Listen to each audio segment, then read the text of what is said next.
তো ইনশাল্লাহ নাকি শেষ করে দেব বলেন। নবীজি বললেন যদি নেককার হয় কবর এক রকমের চাপ দেয়, আর যদি বদকার হয় কবর আর এক রকমের চাপ দেয়। চাপে চাপে ব্যবধান আছে। এক নম্বর ব্যবধান হলো তোমার মাথা যখন ব্যথা করে, মাথা যখন প্রচণ্ড ব্যথা করে, ঘরের মধ্যে ঢুকে যখন বিছানায় শুয়ে পড়েন, আপনার বিবি আপনার কাছে আসে, বলে কি হয়েছে? বলে মাথা প্রচুর ব্যথা করতেছে। এবার বিবি আপনার মাথার মধ্যে হাত দিয়ে একটা চাপ দেয়, আবার ছেড়ে দেয়, আবার চাপ দেয়, আবার ছেড়ে দেয়। মাথাটা যখন চেপে চেপে চাপ দেয়, বলুন তো এই ব্যথার উপরে চাপ দেওয়ার কারণে মজা লাগে না কষ্ট লাগে? কথা বলে, মজা লাগে না কষ্ট লাগে? শুধু বিবি আপনার মাথা চাপ দিয়ে চাপায়া চাপায়া চিবায়া চিবায়া দিবে তা না, আপনার বিবির মাথা ব্যথা হলে আপনিও চিবায়া দিবেন, চাপায়া দিবেন। আল্লাহর নবী বলেন স্বামী স্ত্রী যখন একে অপরের কাজের মধ্যে সহযোগিতা করে, আমি আল্লাহ 3 নম্বরে তাদের উপরে রহমত বর্ষণ করি। সুবহানাল্লাহ বলেন। আপনিও চিপে চিপে দিয়ে একটু, খালি চিপে নিয়ে না, একটু চাপা খেদমত করেন। আল্লাহর নবী বলেন ওই মাথা ব্যথার রোগীকে যেমন চিপায়া দিলে ও কষ্ট পায় না, আরাম পায়, নেককাররা যখন কবরে যাবে, কবর তাদেরকে যখন চাপ দিবে, নেককাররা মৌতের কারণে, সকরাতের কারণে শরীরের মধ্যে যে একটা ব্যথা হয়েছিল, একটা কষ্ট হয়েছিল, সকরাত যখন হয়, নেককার হোক বদকার হোক, তার একটা কষ্ট হয়। কি হয়? একটা কষ্ট হয়। বলবো একটা ঘটনা বলবো। ঈসা পয়গম্বর ওয়াজ করলেন মৃত্যুর কষ্ট হয়, যন্ত্রণা হয়। মানুষেরা বলে হুজুর যে মারা গেছে ও তো মারাই গেছে, ওর কষ্ট হইল না আরাম হইল আমরা তো বুঝতে পারি না। ঈসা পয়গম্বর বলে এটা যে ব্যক্তি মারা গেছে সে ছাড়া আর কেউ বলতে পারবে না। আল্লাহ পাকের নবী ঈসা পয়গম্বরকে মানুষেরা বলল তাহলে আপনি আল্লাহ পাকের কুদরতে কোনো মুর্দাকে জিন্দা করতে পারেন? আপনি হুকুম দিলেই মুর্দা জিন্দা হয়ে যায়, আপনি হুকুম দিলেই অন্ধরোগ ভালো হয়ে যায়, আপনি হুকুম দিলেই কুষ্ঠরোগী ভালো হয়ে যায়। ওয়া উবরিউল আকমাহা ওয়াল আবরাসা বিইজনি ওয়া উহয়িল মাউতা বিইজনি। আপনি তো হুকুম করলে আল্লাহর হুকুমে মুর্দা জিন্দা হয়ে যায়। তাহলে আজকে দেখা যাক আপনি কবর থেকে এমন একজন লোককে উঠাইবেন, যে লোকটা মারা গিয়েছে তাকে কবর থেকে উঠাইয়া জিজ্ঞাসা করবেন তার মৃত্যুর কোনো যন্ত্রণা কেমন ছিল, তার মুখ দিয়ে বর্ণনা করলে জিনিসটা ভালো হবে। কথা বলেন ঠিক না বেঠিক? এইবারে পয়গম্বর ঈসা আলাইহিস সালাম এলাকার বাইরে গোরস্থানে চলে গেলেন, যাই বললেন আল্লাহ আপনি কাদের মতলব যখন যা ইচ্ছা তা করতে পারেন, আমাদেরকে একটা কবর থেকে একজন মুর্দাকে উঠাইয়া দেন, যে নাকি আইসা আমাদের কাছে তার মৃত্যুর যন্ত্রণার কষ্টটা বলতে থাকবে। আল্লাহ পাক ঈসা পয়গম্বরকে বললেন বদকার না নেককার? বলে বদকারের কষ্ট তো হয়ই হয়, কঠিন কষ্ট হয়, আমরা কঠিনটা শুনতে চাই না। একটা নেককার মানুষকে আপনি উঠাইয়া দেন, ওই নেককার মানুষটা উঠে যদি আমাদেরকে বলে আমার কষ্ট হয়েছে, তাহলে নেককার মানুষের কষ্ট কতটুকু হয়েছে এটা বুঝলেই বদকারের কষ্ট কত পাওয়ারফুল হবে আমরা বুঝতে পারবো। কথা বলেন ঠিক না বেটি? এবার পয়গম্বর কবরের পাশে গেলেন, ডাক দিয়ে বললেন কুম বিইজনিল্লাহ। একটা কবরের উপর থাবা দিয়ে বললেন এই কবরে কে আসো, দাঁড়ায় যাও। সঙ্গে সঙ্গে কবর থেকে একজন বয়োজ্যেষ্ঠ মুরব্বী, তার ভুরুগুলো পেকে গিয়েছে, চুলগুলো পেকে গিয়েছে, তার চেহারা একেবারে জীর্ণ শীর্ণ হয়ে গিয়েছে, শরীরটা একেবারে ভেঙে পড়েছে। তাকে ডাক দিয়ে বলে তুমি আমাকে কেন ডাক দিয়েছো? পয়গম্বর ঈসা কেন ডাক দিয়েছো জলদি বলো। দুনিয়াতে আমি থাকতে চাই না, আমি যেখানে ছিলাম সেখানে আবার চলে যাইতে চাই। জোরে জোরে বলেন আল্লাহু আকবার। ये राज किसी को नहीं मालूम है कि मुमिन कारी नजर आता है हकीकत में कुरान कारी नजर आता है हकीकत में कुरान। বলে যে আপনি আমাকে কেন ডাক দিয়েছেন? বলে দুটা প্রশ্ন করার জন্য। বলে প্রশ্ন করেন, জলদি উত্তর দিয়ে আমি চলে যাব। খেয়াল, খুব খেয়াল, মনোযোগ। ঈসা পয়গম্বর ডাক দিয়ে বলে 1 নম্বর প্রশ্ন হলো আপনি কবে মারা গিয়েছেন তার বিবরণটা দিবেন। আর মৃত্যুর সময় আজরাইল আপনার জান কবজ করেছিল, কেমন কষ্ট হয়েছিল সেই কথাটা একটু বলেই আপনি বিদায় নিয়ে চলে যাবেন। এবার ডাক দিয়ে বলে, আমি কোনো সাধারণ মানুষ না, আমি কোনো বদকার লোক না, আমি হলাম পয়গম্বর। আমি মূসা আলাইহিস সালামের ইন্তেকালের পরে মূসা পয়গম্বরের জীবদ্দশায় তার খাদেম ছিলাম, আর মূসার ইন্তেকালের পরে আল্লাহ আমাকে পয়গম্বর বলাইছিল। আমার নাম হলো ইউশা ইবনে নুন। আমি হলাম 400 বছর আগে এই দুনিয়ার থেকে বিদায় নিয়ে চলে গিয়েছি। জোরে জোরে বলেন আল্লাহু আকবার। কত বছর আগে? 400 বছর আগে আমি দুনিয়ার থেকে বিদায় নিয়ে গিয়েছি। সুতরাং আমার মৃত্যুর বয়স হলো 400 বছর, অথবা তার চাইতে বেশি হবে। আর এখন ঈসা পয়গম্বর বললেন, আপনার মৃত্যুর সময় নবী ছিলেন, নবী যারা চোখের পলকে জীবনে গুনাহ করে নাই। আপনি নবী থাকার পরেও আজরাইল আপনাকে কি কষ্ট দিয়ে জান কবজ করেছিল? বলে হ্যাঁ হ্যাঁ, আজরাইল আমার জান যে কবজ করেছিল, ওই জান কবজের কারণে আমার যা কষ্ট হয়েছে, আমি 400 বছর পর্যন্ত এখনো সেই যন্ত্রণা অনুভব করতেছি। আল্লাহু আকবার। इश्क की आतिश का जब शोला उठा, माँ सवा माँ शो के सब कुछ जल गया, टीगला से कत्ल गैरे हक हुआ, देखिए फिर बाद उसके क्या हुआ, फिर बचा अल्लाह बाकी सब फना, मरहबा सद इश्क तुझको मरहबा। আল্লাহু আকবার বলেন। ঈসা পয়গম্বর বলে 400 বছর আগে জান কবজ হয়েছে, এখনো আপনি যন্ত্রণা ভোগ করতেছেন? বলে হ্যাঁ হ্যাঁ, ওই জান কবজের যন্ত্রণাটা আমার মাথা থেকে নিয়ে পা পর্যন্ত জ্বালা যন্ত্রণায় কবরে বড় অস্থিরতা দিন কাটাচ্ছে। আল্লাহু আকবার। আল্লাহ আমাদেরকে হেফাজত করুন, আমিন বলেন। তো এখন মৃত্যু ব্যক্তি যখন ওই কবরে যখন তাকে চাপ দিবে, যদি নেককার হয় তাহলে মাথা ব্যথা করলে যেমন চাপ দেয়, সে আরো কষ্ট না পায়, আরাম পায়। আল্লাহর নবী বলেন, আয়েশা, ওই মানুষটা যদি নেককার হয়, কবরের চাপের কারণে মৃত্যুর সময় যে গায়ে যন্ত্রণা হয়েছিল, গায়ের ব্যথা হয়েছিল, যদি নেককার হয়, আমার উম্মত হওয়ার খাতিরে ওই কবরের চাপের কারণে তার শরীরের ব্যথাগুলা দূর হয়ে যাবে। আর যদি বদকার হয়, তাহলে একটা পাথরের উপরে একটা ডিম, আর ওই ডিমের উপরে আরেকটা পাথর দিয়ে চাপা দিলে, জোরে চাপা দিলে ওই ডিমের যে অবস্থাটা হয়, বদকার লোকের কবরে রাখার পরে চাপ দিলে তার বডির সেই অবস্থাটা হয়। এই হলো 1 নম্বর ব্যবধান। 2 নম্বর ব্যবধান হলো, বদকার নেককারকে যখন কবরে চাপ দিবে, এই চাপ দেওয়ার সঙ্গে সঙ্গে তার শরীরের মধ্যে ছোটোখাটো 2-1টা সগীরা গুনাহ থাকতে পারে, তওবা করার কারণে গুনাহ 2-1টা থাকতে পারে, নাও থাকতে পারে, 2-4টা গুনাহ তো আমাদের হয়ে যায়। আল্লাহর নবী বলেন, ওই কবরের চাপের কারণে আল্লাহ রাব্বুল আলামিন এই নেককারের সমস্ত গুনাহগুলোকে মাফ করে দিবে। আর বদকার যদি হয়, এক চাপের কারণে তার শরীরের এক পাঁজরের হাড় আর এক পাঁজরের মধ্যে ঢুকে যাবে। নাউযুবিল্লাহি মিন যালিক। কবরের জগৎ বড় কঠিন। এরপর বিশ্বনবী বলেন, আরেকটা ব্যবধান আছে, যেটা একটু আগে হাদিসের মধ্যে বললাম। হযরত সাদের কবর যখন চাপ দিয়েছিল, এই কবরটা যখন নেককারকে চাপ দেয়, চাপ দেওয়ার সঙ্গে সঙ্গে কবরটা বিস্তার লাভ করে, হাত্তা মাদ্দা বাসারিহি, যতটুক পর্যন্ত তার চোখের নজর যায়।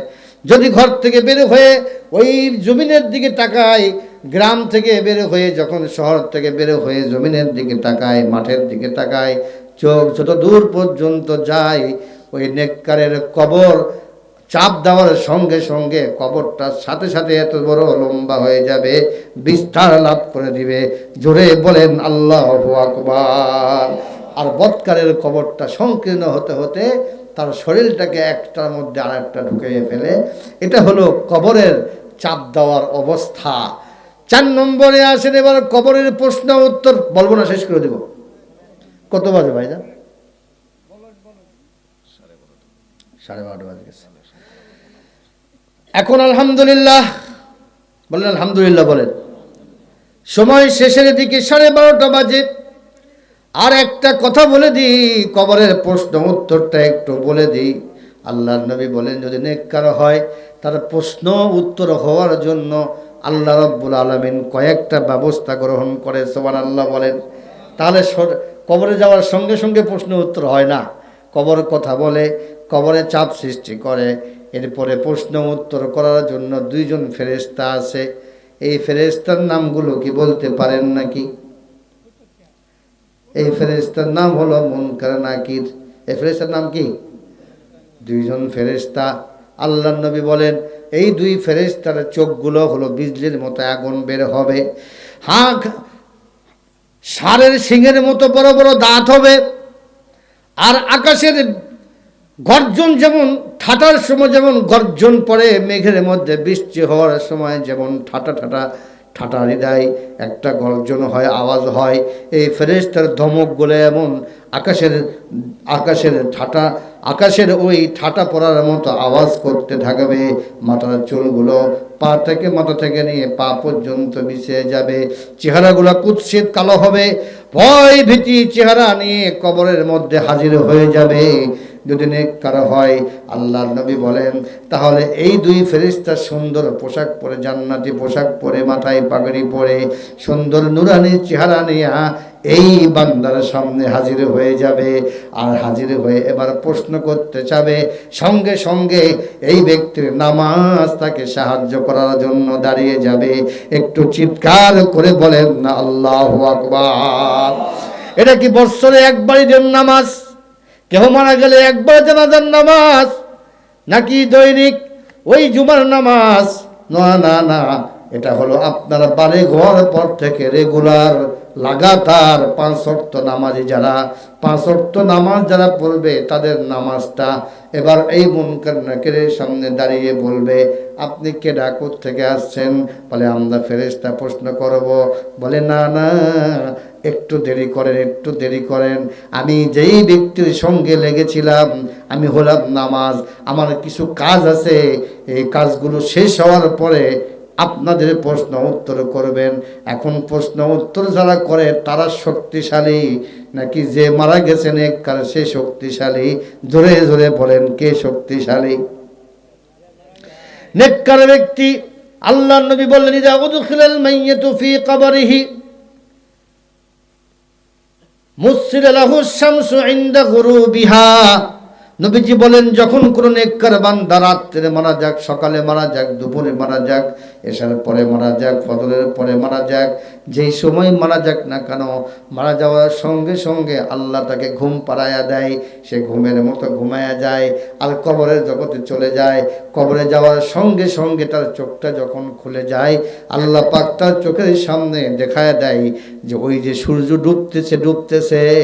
এই বান্দা তখন ডাক দিয়ে বলে, এই তোমরা কারা আমাকে প্রশ্ন করতে আসছো? সরো সরো, ওই সূর্য ডুবে যাচ্ছে।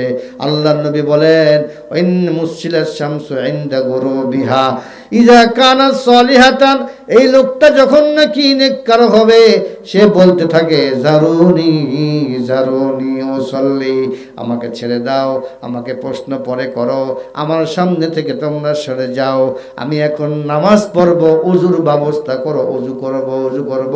সূর্য ডুবে যাচ্ছে, আমি তো এখন নামাজ পড়তে চাই, আমার ওযুর পানি কোথায় আছে? ওযুর ব্যবস্থা করো। জোরে জোরে বলেন আল্লাহু আকবার। और जन्नत में अपने मकाम बनाती है नमाजी, जन्नत में अपने मकाम बनाते हैं नमाजी,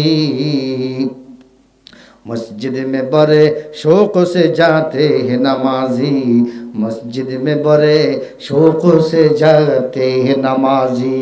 কবি বলেন, যারা আল্লাহওয়ালা হয়, নামাজি হয়, তারা প্রত্যেকেই তাদের জান্নাতের মধ্যে নিজের জায়গা তৈরি করে। জান্নাত মে আপনি মাকাম বানাতে হে নামাজি, মসজিদ মে বড়ে শৌক সে যাতে হে নামাজি। এখন ফেরেশতারা প্রশ্ন করবে কি কথা? উল্টা ফেরেশতাদেরকে প্রশ্ন করতেছে, ওযুর পানি দাও, নামাজ পড়ব। সুবহানাল্লাহ বলেন। কবি বলেন, খুদি কো কর বুলন্দ ইতনা কে হর তাকদীর সে পহলে, खुदी को कर बुलंद इतना कि हर तकदीर से पहले खुदा बंदा से पूछे, अरे रिजा तेरे रिजा क्या है, खुदा बंदा से खुद पूछे, अरे बंदा रिजा तेरे क्या है। सुबहानाल्लाह বলেন না। আপনি তাকদীরের জন্য আল্লাহর কাছে চান, আল্লাহ আমার এই দেন সেই দেন। আরে আল্লাহ বলবে তুমি যদি আমার জন্য জীবন দিয়ে দাও, আমার সুন্নতের জন্য জীবন দিয়ে দাও, আমার কাছে তোমার তাকদীর চাইতে হবে না। আমি আল্লাহ তোমাকে জিজ্ঞাসা করে করে তোমার তাকদীর আমি আল্লাহ দান করব। সুবহানাল্লাহ জোরে বলবেন নাকি?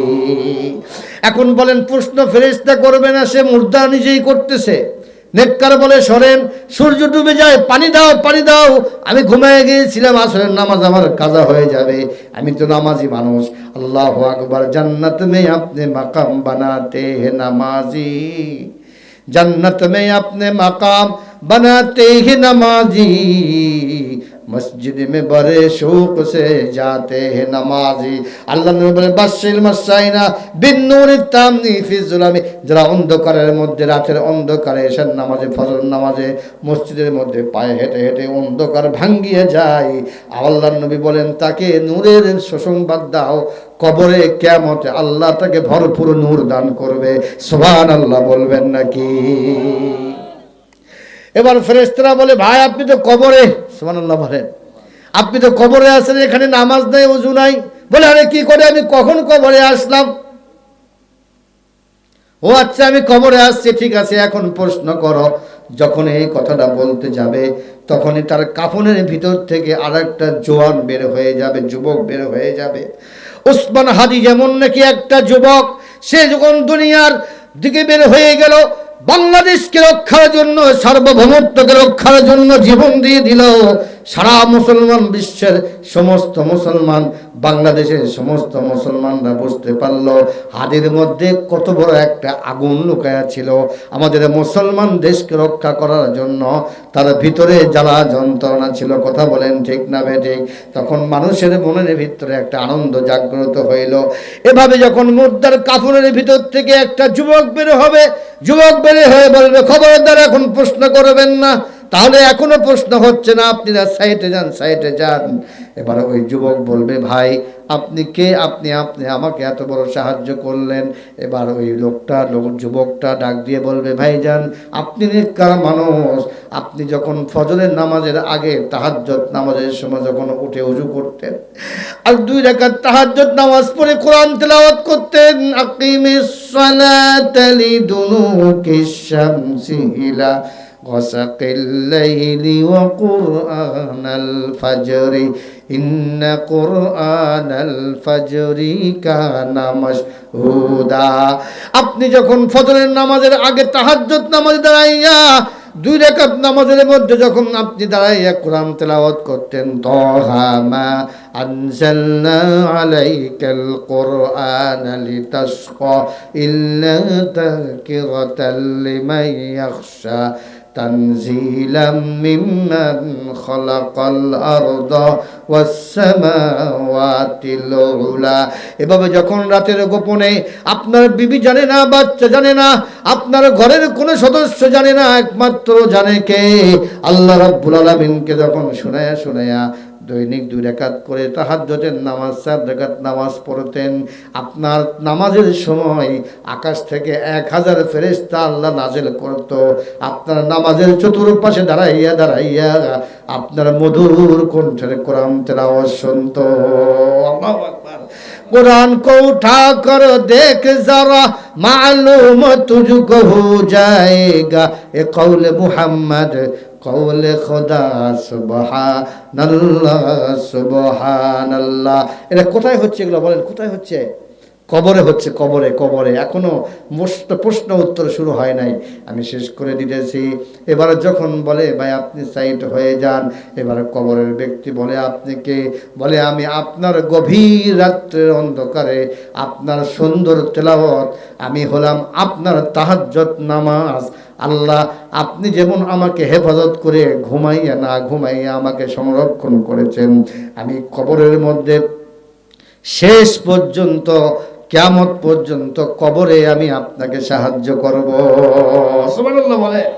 ফেরেশতারা বলবে ভাই আপনি কে? বলে আমি তাহাজ্জুদ নামাজ। তো এবার তাহাজ্জুদ নামাজ বলবে তোমরা কি আমার পাওয়ার দেখেছো? বলে হ্যাঁ আপনার পাওয়ার দেখেছি। তাহলে একটু চুপ থাকেন। এবার ফেরেশতা বলবে আল্লাহ, এবার ওই যুবকটা বলবে আল্লাহ আমি হলাম তার তাহাজ্জুদ নামাজ, আমাকে সে হেফাজত করেছে, আপনি আমাকে ক্ষমতা দিন, আমি তাকে হেফাজত করতে চাই। সুবহানাল্লাহ বলেন।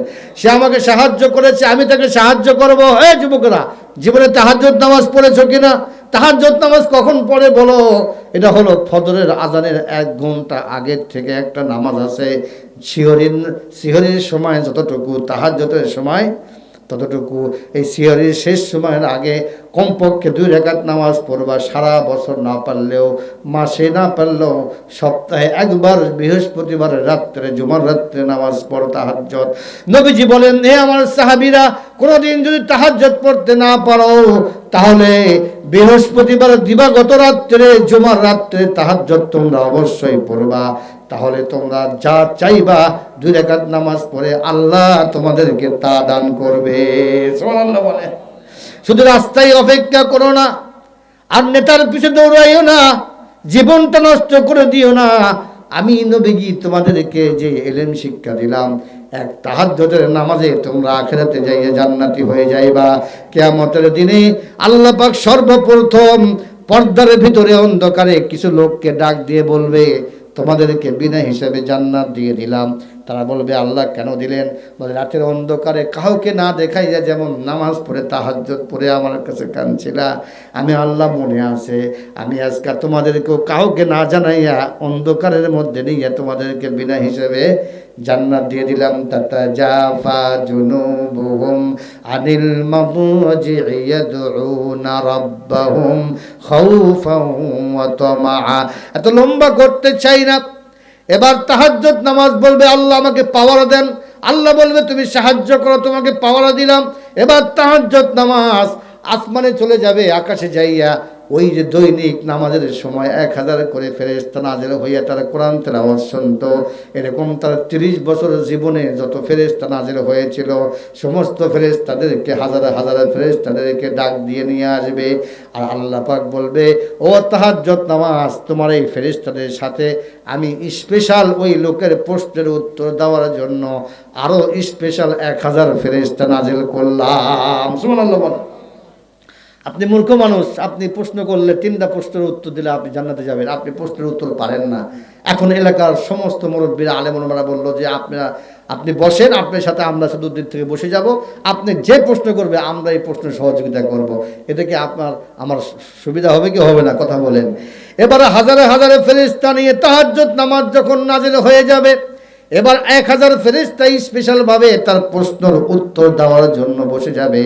এবার ফেরেশতা 2জন 4 নম্বর পর্যায়ে যাইয়া এবার ফেরেশতা 2জন প্রশ্ন করার জন্য নেককারের কবরে চলে আসবে।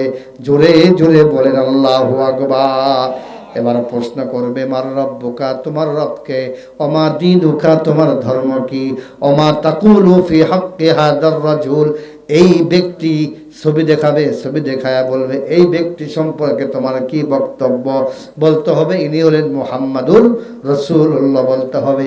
এখন যখন এই 3টা প্রশ্ন করবে, 3টা প্রশ্ন করার সঙ্গে সঙ্গে আরবি দিয়ে প্রশ্ন করবে। আমরা হলাম মুমিন সেই 30 সালের বনগ্রাম মানুষের এলাকার মানুষ, বনগ্রাম মানুষের এলাকার মানুষ। আমরা এই এলাকার লোকেরা আরবি জানি না, আরবি পড়ি না, তর্জমা তো পরের কথা, অর্থ পরের কথা, শুদ্ধভাবে তো সূরা ফাতিহা পড়তে পারি না। এখন আমরা কিভাবে এই আরবি উত্তরটা দিব? ওই 1000 ফেরেশতা সহ লক্ষ লক্ষ ফেরেশতা যখন এখানে বসে থাকবে, ওই ফেরেশতারা এই লোকের মধ্যে একটা তাওয়াজ্জু দিবে, মনোযোগ দিবে। আল্লাহর নবী বলেন যদি নেককার হয় আরবি প্রশ্ন করার সঙ্গে সঙ্গে আল্লাহর পক্ষ থেকে তার জবান দিয়ে ঘেটের ঘেট আরবি শব্দ বের হয়ে যাবে। সুবহানাল্লাহ বলেন। এবার এই নেককার বান্দা যখন প্রশ্নের উত্তর দিয়ে দিবে, তখন আল্লাহ পাক রব্বুল আলামিনের পক্ষ থেকে বলা হবে আলবিসুহু মিনাল জান্নাহ ওয়া আফরিশুহু মিনাল জান্নাহ আফতাহু লাহু বাবান ইলাল জান্নাহ। সংক্ষেপ করে দিলাম। আল্লাহ পাক বলবেন ফেরেশতারা দুনিয়ার পোশাক খুলে ফেলো, জান্নাতের পোশাকটা পরিয়ে দাও, দুনিয়ার বিছানা সরায়া ফেলো, ওই বাঁশটা সব সরায়া ফেলো, এবার জান্নাতের বিছানা বিছায়া দাও, আর তার কবর থেকে জানলা বানায়া দাও, জান্নাত থেকে জান্নাতি 70,000 পাওয়ারের এসি বাতাস তার কবরে চালু করে দিয়া জামাইয়ের মতো ঘুম পাড়ায়া দাও। সুবহানাল্লাহ। আর যদি বদকার হয় তাহলে কি অবস্থা হবে? এত ব্যবস্থা তার জন্য নাই। কবর চাপ দেওয়ার সঙ্গে সঙ্গে দুইজন ফেরেশতা, চক্ষুটা বীজদের মতো, দাঁতগুলো হবে ষাঁড়ের সিংহের মতো, আর তার শরীর থেকে আগুন বের হবে, মাথাটা হবে, মাথাটা পা থেকে নিয়ে মাথা পর্যন্ত চুল থাকবে, চেহারা কুৎসিত হবে, হাতের মধ্যে বড় বড় বল্লম থাকবে।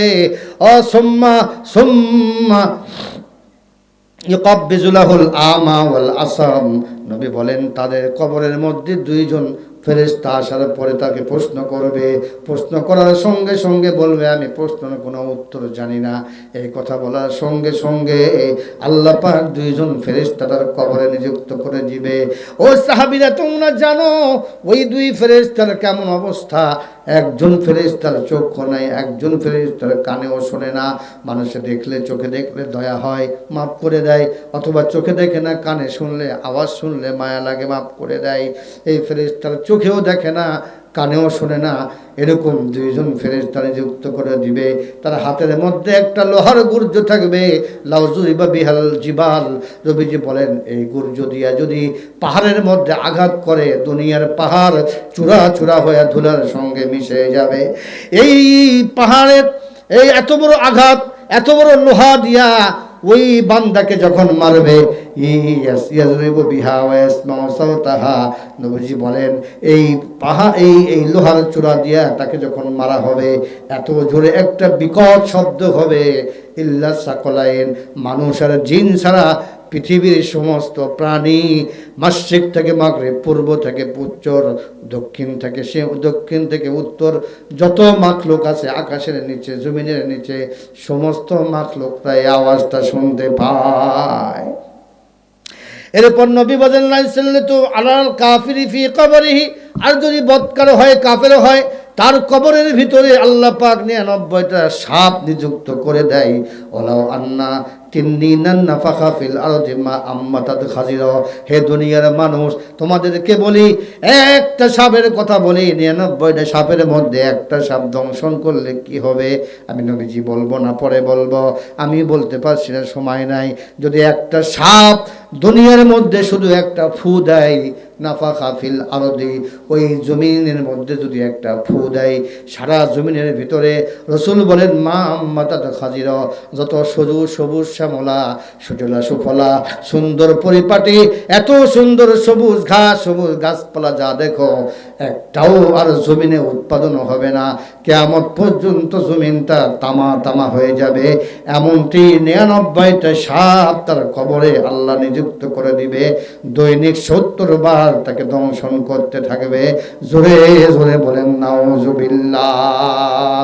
ও পাকিজা তোরা আরশ সামা জান্নাত ফেরদাউস आरामगाह खाक रसूल अरबी है आई जायर बैते नबवी याद रहे ये खाबीद यहाँ रूह रसूल अरबी है बुझो आहिस्ता कदम नीचे नगा पुस्त ज़बा हो बेखाब यहाँ जम बिशलाम बेअदबी है बुझ जाए तेरे आगा बुरु करम से जो आग तेरे सीने में मुद्दत से लगी है। আমরা রাসূলের সুন্নাত যদি কবরে যাইতে পারি আর সুন্নাতটা পালন করতে পারি, আল্লাহর ঘর নির্মাণ করতে পারি, মাদ্রাসা নির্মাণ করতে পারি, কোরআনের পক্ষে থাকতে পারি, ইসলামের পক্ষে যদি আমরা থাকতে পারি, আমাদের মওতের থেকে নিয়ে কিয়ামত পর্যন্ত কবরে কোনো সমস্যা হবে না ইনশাআল্লাহ। পারবো তো ভাই ইনশাআল্লাহ? আল্লাহ আমাদের সবাইকে বোঝার তৌফিক দান করুন, আমিন। ওয়া আখিরু দাওয়ানা আনিল হামদুলিল্লাহি রাব্বিল আলামিন। এখন আমরা দুরূদ শরীফ পড়ি। আল্লাহুম্মা সাল্লি আলা মুহাম্মাদ ওয়া আলা আলি